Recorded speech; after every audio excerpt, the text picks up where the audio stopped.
les autorités ont toujours un peu peur de faire des démolitions par foudroyage, donc c'est des démolitions qui se font assez rarement en fait. On les voit souvent dans les grandes villes, comme Paris, Lyon, Marseille, parce que il y a des HLM qui sont beaucoup plus conséquents que ceux-là.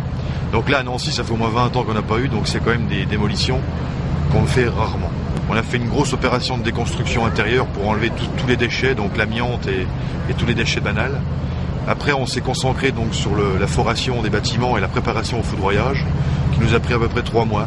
D'habitude, c'est un bâtiment, là c'est deux, c'est les deux mêmes bâtiments. Donc à l'époque, il y en avait 3, mais il y en a déjà un qui a été démoli à l'appel mécanique par grignotage. Mais nous, on fait les deux par foudroyage. On dit souvent que c'est traumatisant pour les anciens habitants. Oui, c'est peut-être un peu traumatisant, c'est une poche qui se tourne, c'est sûr, mais ils vont avoir de beaux logements qu'ils vont construire d'ici 1 an. Alors, on a choisi une technique de foudroyage lent. Donc on est sur une technique différente de ce qu'on fait d'habitude. D'habitude on fait un millefeuille et qu'on démolit très rapidement avec une rafale d'une demi-seconde. Là on est sur un tir lent où on va faire travailler les planchers.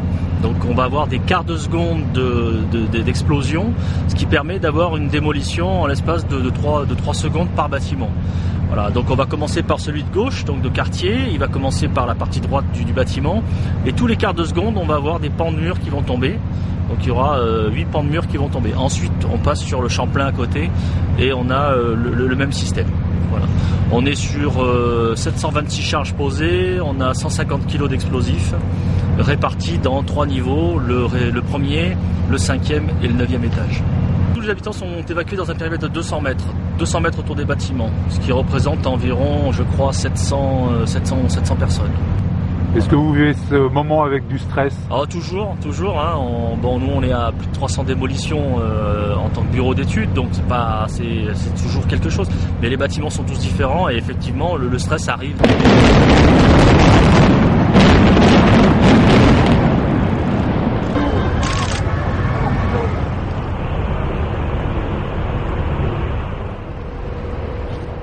Tu regardes, il n'y a pas tellement de ferraille là? Non, si, il y en a.